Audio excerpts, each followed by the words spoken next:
I remember the first time I was reading the book of Adam and Eve. And prior to this, it doesn't matter which version of Torah you read. In Genesis, the account is all the same.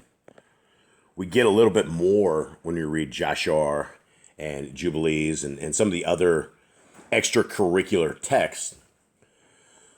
But I'd like to present this in a way that we can possibly understand the emotions, the feelings, the tragedy, the lifelessness that Adam and Kawa, or Eve as most people call her, went to see. You see, as we are born babies, none of us remember this. None of us remember it till we're young people. And we remember glimpses here and there. But what we have is we have a lifetime of experience. We take for granted that we can step out of bed and walk to the kitchen. We don't remember how we learned to walk, but we now walk. And our Creator is such an amazing Creator that we have these experiences of being babies all the way to being old men, and we can experience this incredible life experience that Creator has given us. But our forefathers, Father Adam and Father and Mother Kawa, Eve, we don't know how old they were when they were created. They weren't babies, but they were created in such a way that they didn't have the same experiences that we have. And so if we are looking at anybody to blame, it shouldn't be them. And what do I mean? Absolutely, we should blame them. But listen, if you guys were in the exact same situation and you guys were crafted against an entity that wasn't just born, but that an entity that had probably been around for many thousands of years, maybe even more than that. They were pitted against the greatest evil of all times. And when we are put into this world as adults, we don't understand that people are out there trying to beat us up and trying to take our stuff. They will steal from us if they can. We don't have these experiences, and neither did they. They didn't know that this entity in the garden was a liar, was a filthy liar. They didn't know he was the father of liars. We only know he is the father of liars because we were told this. We didn't know how evil Hasatan was, the adversary, until we have books like this that shows us what it is. So if we want to take blame, I don't so much know as we should take blame, because I don't know so much as if we would pass these tests ourselves, put into the same situation. We can certainly shake our heads and go, oh, wow, they were told not to eat this apple. But we don't know the situation leading up to that. We don't know the schmoozing of Hasatan. We don't know. We do know that he can transform himself into anything he wants. We do know he was a cool walker and funky talker. And he was able to schmooze Mother Eve into this, Mother Kawa. But we can't judge this. And so what we can do and what we can take from this is that the number one, there was no long-term Torah, right? They didn't have 200 commandments. They had, do not eat of this tree. I'm sure they had other stuff. I'm sure they walked and talked with our Creator. But as far as a simple commandment that they were unable to keep is not to eat of the tree of good and evil, of the tree of knowledge of good and evil, of what would open their eyes. And that was what the single command they violated. Now, if we look at ourselves today, we look at our world. I can't go a day without sinning. I can't go 10 minutes without an evil thought or some sort of impatience that would probably lead me into the pits of hell. So before we judge these folks, we must understand exactly what they were. And they were put into a pit of evil without being, I'm not going to say they were not properly equipped, because our Creator would never, ever put us in that situation where we were like this. It's that we fail to sin. And if it was this easy to fall from sin and lose our entire safety net of this garden, you see, this garden wasn't just a house and a land. This garden was perfection. This was paradise. When Adam, in the first 5 chapters of this, when they step out of the garden and they look at this rocky lands and this dry lands and the sand, and their hearts are broken, right? Their hearts are broken. They do not know what to do. They probably had lush green grass that just was perfectly trimmed. It looked beautiful. They had, a cow named Rosie came by and trimmed their lawn perfectly. There was no garbage in the garden. And so when you step out into this terrain of the real world, and you were born at an older age, you're 30 years old or whatever you are, you don't have that experience of 29 years of experience to take you to this point. And so you're taken out, and we must have sympathy and empathy and a understanding of what our forefathers went through, because it wasn't only their sin that cost them out. It was their sin and their unknowing that they are stuck where they are at. And our goal, what we want to do, is we want to get back to this sea. There's a sea inside of the garden, and the sea inside of the garden, wherever the sea is, if we can get to this, we can become clean. It says even if you're black, you become white, whatever that means. I don't know what that means, but I would imagine if you're completely dirty and sin-ridden, you come out and you would be clean, white as snow. So let's put on our sympathy hats and let's read and see what we can find out from here. We are in chapter 6, and we'll just read it. Verse 1, But Elohim looked upon them, for they had killed themselves through great grief. But he would raise them and comfort them. He therefore sent his word unto them, that they should stand and be raised forthwith. Now, unlike the first 5 chapters, I'm going to break into this when I find stuff, and we're just going to discuss this because I don't want to miss anything. But a lot of people don't understand that Father Adam and Mother Kawa Eve, they ended up dead a few times. They were literally had to be raised. The first people that were ever raised from the dead that we know of was Father Adam. And I believe to this point, he's already died at least once, or is so grief-stricken. But what we know right here in chapter 5, they were broken, right? They were completely broken. They were in a strange land. They didn't know what to do. The grief of being tossed out and in this world, they don't know what to do. And you'll understand, their minds at this point are simply children. They're simply children in their minds. Verse 4, And the Lord said unto Adam and Eve, You transgressed of your own free will until you came out of the garden in which I had placed you. Of your own free will you have transgressed through your desire for divinity, greatness, and an exalted state, such as I have, so that I deprived you of the bright nature in which you then were, and I made you come out of the garden to this land, rough and full of trouble. If only you had not transgressed my commandment and had kept my law, and had not eaten of the fruit of the tree, near which I told you not to come, and there were fruit trees in the garden better than this one. And that's amazing right there, right? That is that's our Creator saying there were much better fruit in the garden. You guys came to the one that it looked good. You were schmoozed, but it wasn't the right one. Verse 7, But the wicked Satan, who continued not in his first estate, nor kept his faith, in whom was no good intent towards me, and who, though I had created him, yet set me at naught, and sought the Godhead, so that I hurled him down from heaven. He it is who made the tree appear pleasant in your eyes until you ate of it by hearkening to him. Okay, so if we stop right there and look at the power of Hasatan. So right out of the gate, he is able to challenge our Creator and not be smoted, right? This is a journey of good versus evil, and it says right there, Satan, he was booted out of the first estate. And when it says Godhead, the Christians will take the Godhead and go, oh, well, that's the Trinity. But we know that when we read the Bible, there's no such thing as a Trinity. There's Elohim, Most High, and then there's this son of Elohim, Yahushua. And so back to 7, if you underestimate the power of Hasatan, please understand right here, he was able to make this tree appear what they wanted to be. He was able to craft them. That he's able to manipulate the environment around him, right? Please understand this, because not everything you see in this world is real. 8. Thus you have transgressed my commandment, and therefore have I brought you upon all these sorrows.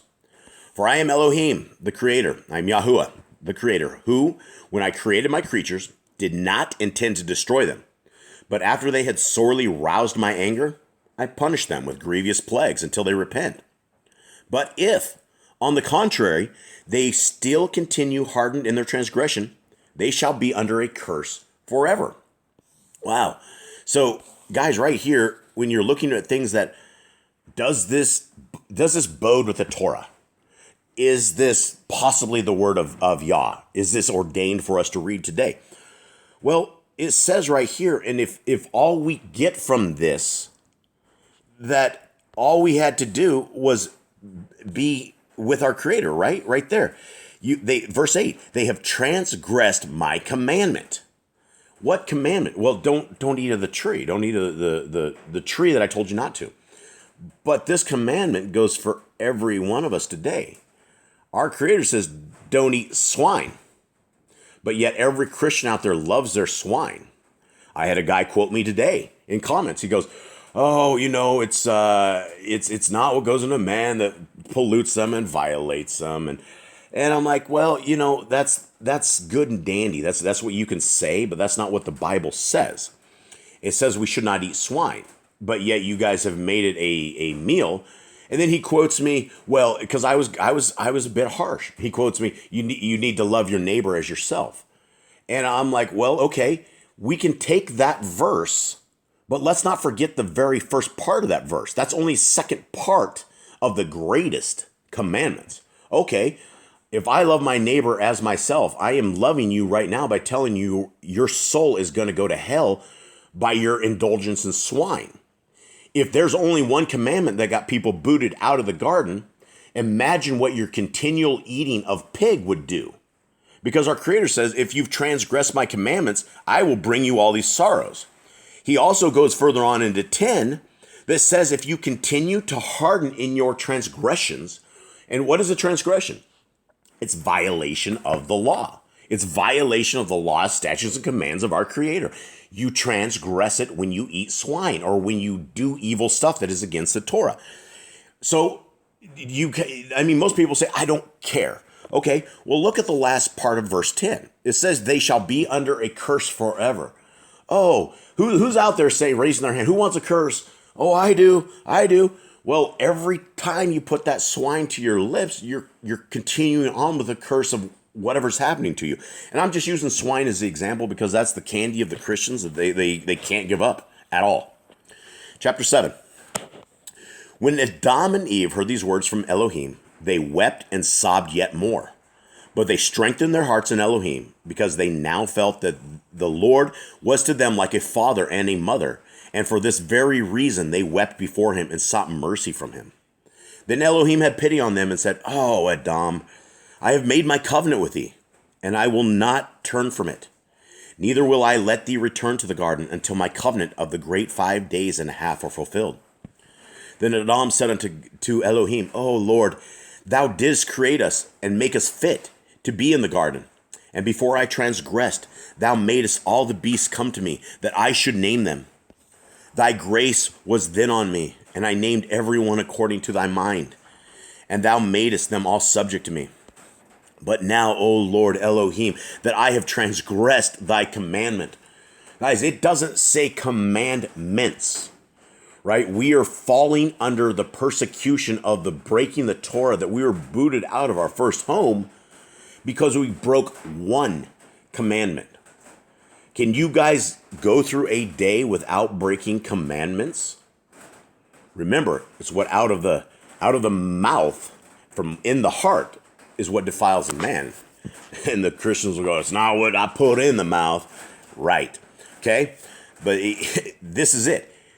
Adam is broken because he broke one commandment. And like I said, our Creator is like a mother and a father. He is our father.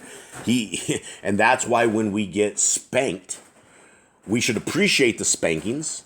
We should take our spankings, wipe our tears, and we should not do again what we were doing to get us in that same problem. Verse 5. But now, O Lord Elohim, that I have transgressed thy commandment, all beasts will rise against me and will devour me and Eve, thy handmaid, and will cut off our life from the face of the earth. I therefore beseech thee, O Elohim, that thou, since thou hast made us come out of the garden and hast made us be in a strange land, thou wilt not let the beasts hurt us. This is very interesting, right? This is very, very interesting, right? In the Bible, it even talks about Israel not being able to take over the land because the wild beasts will get them. We have dominion. And in fact, a command is to have dominion over the animals. If you let the animals rise up, you'll end up with a pack of lions that will kill you, right?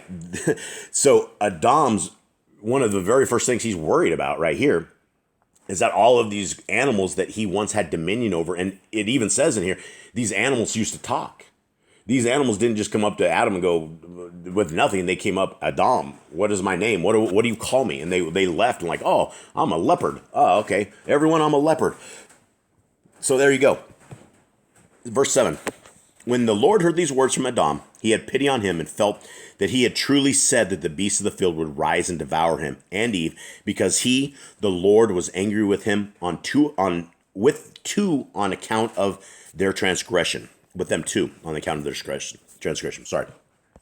Then Elohim commanded the beasts and the birds and all that moves upon the earth to come to Adam and to be familiar with him, and not to trouble him and Eve, nor yet any of the good and righteous from among their posterity. So right out of the gate,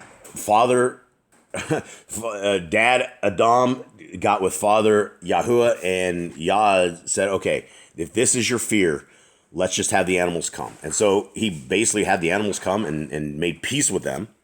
Then the beasts did obeisance to Adam, according to the commandment of Yahuwah, except the serpent, against which Yahuwah was wroth. It did not come to Adam with the beasts. Very interesting, right? Chapter 8. Then Adam wept and said, O Elohim, when we dwelt in the garden and our hearts were lifted up, we saw the angels that sang praises in heaven. But now we do not see them as we used to do. Nay, when we entered the cave, all creation became hidden from us. Again, these are insights into the spiritual realm. My friends, I am here to tell you that I believe without a shadow of a doubt that we are surrounded both by evil demons and by messengers who are here to help us. I believe that if we could see the world that was walking around us, we would be shocked. We'd be shocked at the evil, and we'd be shocked at those defending us. And so when Adam was talking about this, when they were in the garden, the angels saw them and they saw the angels. It was a two-way street. There was nothing hidden from them. And now when we have fallen from grace, we've lost that connection to the other world. We no longer see what is watching us. Very interesting. Verse 2. Then Elohim, the Lord, said unto Adam, when thou wast under subjection to me, thou hadst a bright nature within thee. And for that reason couldst thou see things afar off. But after thy transgression, thy bright nature was withdrawn from thee. And it was not left to thee to see things afar off, but only near at hand, after the ability of the flesh, for it is brutish. When Adam and Eve had heard these words from God, Elohim, they went their way, praising and worshiping him with a sorrowful heart, and Yahuwah ceased to commune with them. Very interesting enough. Chapter 9. Then Adam and Eve came out of the cave of treasures and drew near the garden gate. And there they stood to look at it and wept for having come away from it. And Adam and Eve went from before the gate of the garden to the southern side of it and found there the water that watered the garden, from the root of the tree of life, and that parted itself from thence into 4 rivers over the earth. Then they came and drew near to that water and looked at it and saw that it was the water that came forth from under the root of the tree of life in the garden. And Adam wept and wailed and smote upon his breast for being severed from the garden, and said to Eve, why hast thou brought upon me, upon thyself and upon our seed, so many of these plagues and punishments? And, that is a common thing inside of marriages, right? A man and woman will blame each other when at the end of the day, Yes, Eve did bring the fruit, the forbidden fruit, to her man, but at the same time, he chose to eat this fruit. It was two separate people. They both made two separate decisions, and he can blame Eve, Kawa, all he wants. But at the end of the day, they both transgressed, and she could have fallen. She could have been destroyed, but he allowed himself to be destroyed as well. Verse 6, and Eve said unto him, why is it thou hast seen to weep and to speak to me in this wise? Eve's like, look, what am I supposed to do?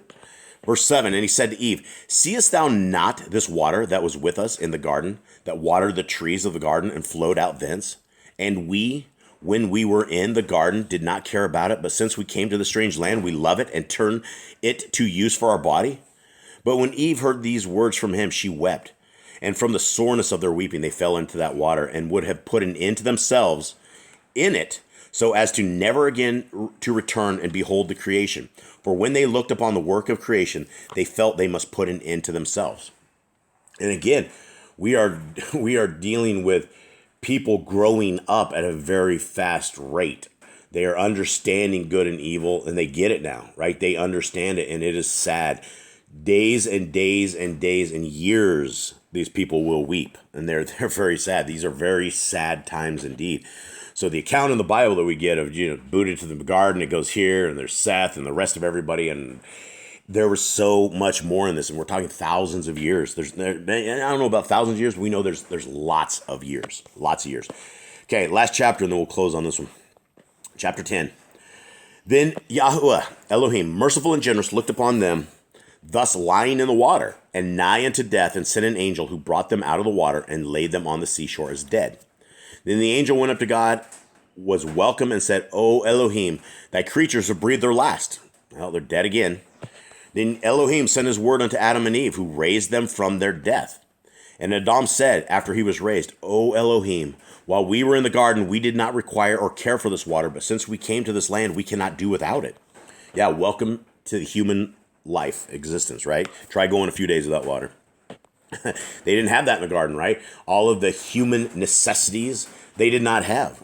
Did they itch? Did they even have itches back then? I mean, I think life was a lot different. Then God said to Adam, Then God said to him, while thou was under my command and wast a bright angel, thou knewest not this water. That's very interesting. Yah refers to us as a bright angel. But after that, thou hast transgressed my commandment, thus canst not do without water, wherein to wash thy body and make it grow. For it is now like that of beasts, and is in want of water. When Adam and Eve heard these words from Elohim, they wept a bitter cry, and Adam entreated God to let him return to the garden and look at it a second time. This is very interesting, right? We have to have water to live, right? They did not understand that the necessity and our entire bodies, right, are made of water. If we don't have water, we die. These are all things like, oh, by the way, you need water. Oh, by the way, you need food. Oh, by the way, it's going to get windy. By the way, the sun's going to come soon. Verse 8. But God, Elohim said unto Adam, I have made thee a promise. When that promise is fulfilled, I will bring thee back into the garden, thee and their righteous seed. And Elohim ceased to commune with Adam. Okay, so there's a very interesting promise. I have made thee a promise, and that they will go back to the garden. Is this them? Will Adam and Eve ever go back to the garden? No. But will we ever have a chance to see the garden? Possibly. That is what we're searching for. That is where we're trying to go. And, that's, when we seek the garden, we're seeking the face of Elohim. We are seeking the one who walked with us and talked with us and a perfect life. And this life can go back to there, but it's not going to go until the 5.5 days. And if you guys haven't figured out the 5.5 days, we're talking thousands of years. We're talking 1 day is 1,000 years for Yah. And so Adam doesn't understand this. He's like, oh, okay, I get to go back in 5.5 days. He doesn't understand, number one, what a day is. And he doesn't understand what Yah's days are. And so we're learning. We are learning. Adam is learning. And I hope you guys are learning with us. I hope you guys are enjoying the reading. And I'm going to end this segment on this. Have a good day.